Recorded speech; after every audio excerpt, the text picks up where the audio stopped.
week, including the week of Easter. So there'll be 6 concerts in total. As always, I feature a piece in the beginning that has the horizontal trumpets here, these brass trumpets that you see. I think I'll say a couple words about the organ first. This is the largest organ in Southwest Florida. It's made in Italy and installed in 2004. The church signed a contract with the builders in 2000. It took 4 years to build the front part of the organ. That was the first stage. And then in about 2007, we signed a contract to complete the organ, and the back organ was under construction until 2009, and we did a big dedication in 2009 with the entire instrument complete. The trumpets that you see here have their own wind supply. So the main organ is a very high volume of air at a relatively low pressure, and the trumpets have a motor that feeds just the trumpets, and it's the opposite, a very high pressure and a low volume, just the one wind line going directly to the trumpets. So they're designed to play over the full organ, and you'll hear that today in both the opening piece and the closing piece. So I'll start with this piece called Recessional in D by French composer Berthold Tour.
I like to include a few pieces in these recitals by the famous Johann Sebastian Bach.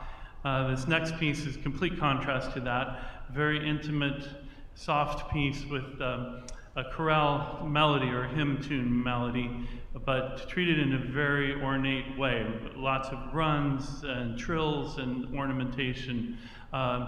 This is in German, Schmücke dich, o liebe Seele, which means deck thyself, my soul, with gladness. Has beautiful flute accompaniment to the melody in my right hand. Hope you enjoy this.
Next, we have two pieces. I have a special guest with me, and my wife Michelle is here.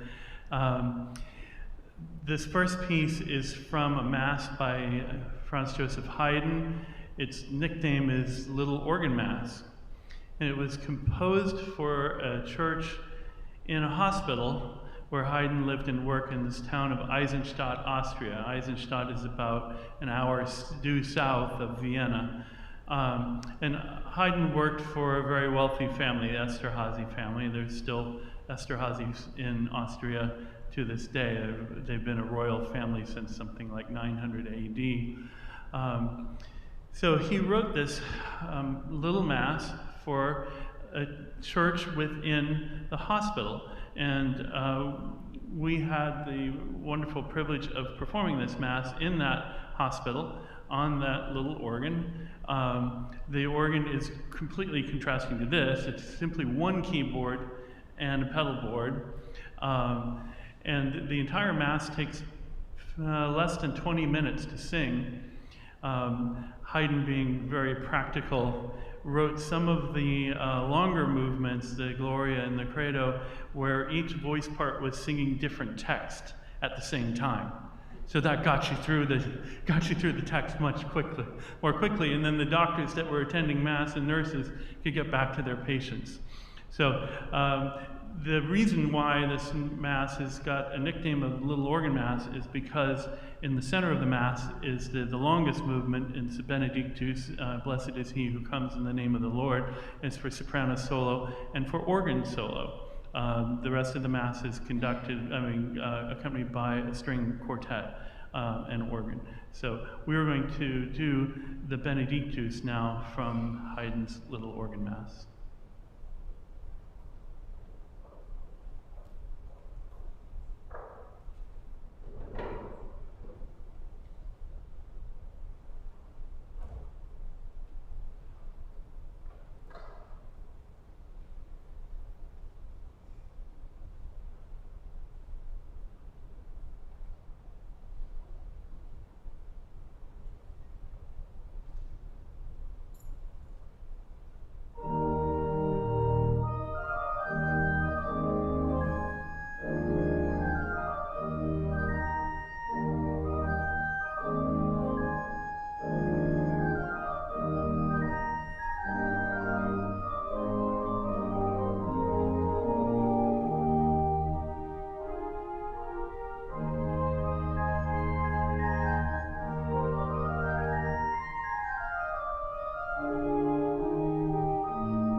very hard being the only short person in your family.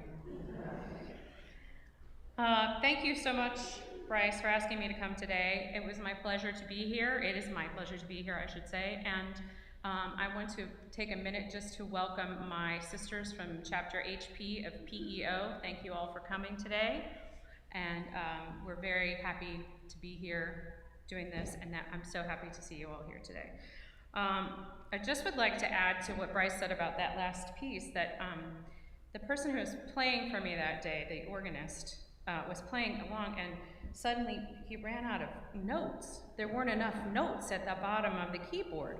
And the organist who works at the hospital church was there, and he just shook his head like, don't worry about it, just make it up, it's fine. So it was very comical, and I'm singing this very emotional thing, and the Austrian organist is standing up there going, yeah, it'll be fine. It was very bizarre. But luckily no one can see you because you're in the way back of the church, right, and you're up high, and so no one saw us.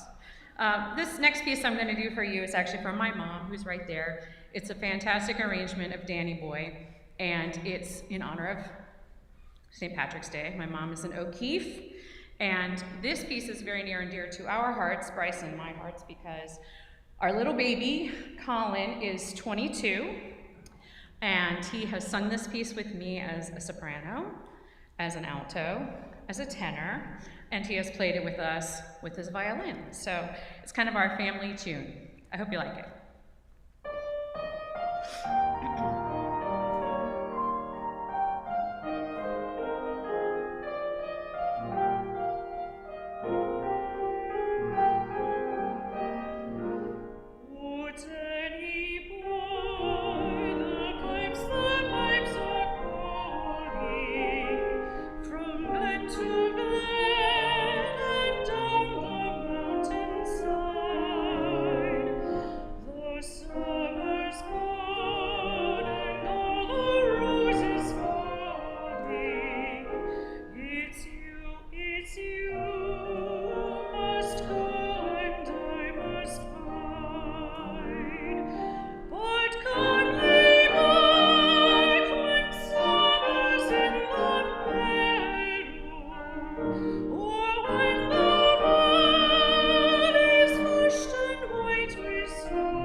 one more piece to share with you, but before I do that, just a few announcements. This coming Sunday afternoon at 4 p.m., we're hosting concert organist Damon Spritzer. She is the professor of organ at Oklahoma University in Norman, Oklahoma. She travels all over the nation playing concerts, and I've heard her play at national conventions and other places around the nation. She's wonderful. So I invite you to come to that. There'll be some fun pieces that she's doing, her own transcriptions of the famous Debussy Clair de Lune and movement from a Beethoven symphony that she's transcribed for the organ, amongst other famous pieces. So this Sunday at 4 p.m. I invite you to attend. The other thing that I always try to mention is in the cross aisle here are volumes of the St. John's Bible. We are very fortunate to have had this Bible gifted to us. It is a copy of the original is handwritten, the first handwritten Bible in about 500 years. And the project was the brainchild of Donald Jackson, who was the scribe to Queen Elizabeth, and it was in the Jubilee year of 2000 that he came up with the idea, and it took 11 years to complete. There are about 300 or so of these heritage editions, which are very good copies on high quality paper of the Bible, and the most interesting part of them are the wonderful illuminations or artwork that are in the Bible, and I invite you to take a look at that after the concert. After this next piece, I always invite people to come up and take a close look at the organ console, ask questions, and then we take a small group each week back in to see the pipes if you wish to see the pipe chamber, which is really a 3-story building back there. The pipes go down below this wooden floor here all the way down to the bottom, and some of the pipes are almost 30 feet tall. And the shortest pipes are big around as a little pencil, about that tall. So there are 6,200 pipes total in this instrument. This last piece is a toccata on Amazing Grace.